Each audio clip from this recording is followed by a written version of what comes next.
নমস্কার বন্ধুরা, শ্রাবণীর পাকঘরে সবাইকে স্বাগত জানাই। তোমরা সবাই ভালো আছো তো? আমি খুব ভালো আছি।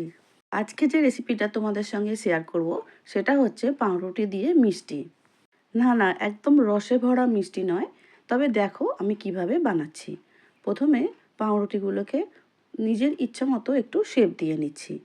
চাইলে তোমরা বড় বড়ও করতে পারো, আমি একটু সাইজে ছোট করে নিচ্ছি। এভাবে যতগুলো মিষ্টি আমি বানাবো ততগুলো পিস করে আমি এখন কেটে নিলাম। এই মিষ্টিটা বানানোর জন্য একটা পুর বানাবো, সেই জন্য কিছুটা ছানা আর নারকেল কোড়া নিয়েছি। আর যেহেতু মিষ্টি বানাবো, কম বেশি চিনির রস তো একটু চাই, তাই না? সেই জন্য কড়ার মধ্যে জল দিয়ে তারপরে প্রয়োজন অনুযায়ী চিনি দিয়ে দিলাম। খুব ভালো করে মিশিয়ে নিচ্ছি, নিয়ে দুটো ছোট এলাচ এর মধ্যে দিয়ে দেব। তাতে করে চিনির শিরাটা খুব ভালো সেন্টও হবে।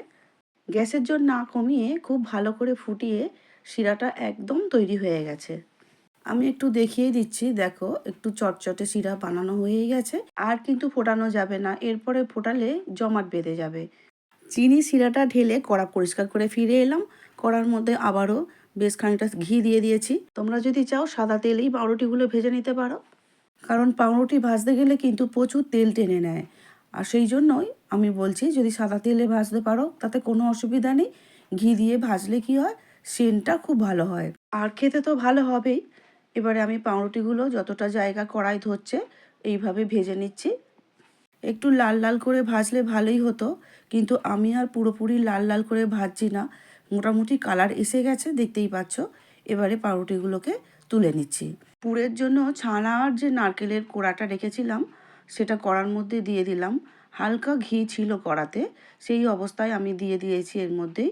আর পুরটাকে বানিয়ে নেব, এতেও আমি প্রয়োজন অনুযায়ী একটু চিনি দিয়ে দেব, তাতে করে পুরটা খেতে ভালো হবে।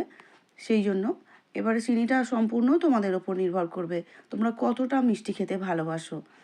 এবারে দেখতেই পাচ্ছ নাড়াচাড়া করে নিয়ে খুব ভালো করে আমি একটা পুর বানিয়ে নিয়েছি আর বাটির মধ্যে তুলে নিচ্ছি। তাহলে মিষ্টি বানানোর জন্য যা যা কাজ দরকার সমস্ত কিছু রেডি হয়ে গেছে। এবারে মিষ্টিগুলোকে সুন্দর করে সাজিয়ে নেওয়ার পালা। এক পিস করে পাউরুটি নেব, আর যে পুর বানিয়েছি সেই পুরের যতটা পাউরুটির ওপরে ধরে ততটাই চামচের মধ্যে তুলে পাউরুটির ওপরে লাগিয়ে দেব। আর অপর একটা পাউরুটি নিয়ে এই পুরের ওপরে ঢাকা দিয়ে দেব। এক পিস মিষ্টি বানানো রেডি হয়ে গেছে।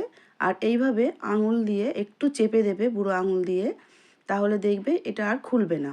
কাছের বা দূরের যে বন্ধুরা এই মুহূর্তে ইউটিউব চ্যানেল থেকে আমার ভিডিও দেখছো, প্লিজ যদি একটুকু ভালো লেগে থাকে বন্ধুরা, শ্রাবণীর পাকঘর এই চ্যানেলটির পাশে থেকে যেও, আর পাশে থাকা বেল আইকনটা অবশ্যই প্রেস করে দিও।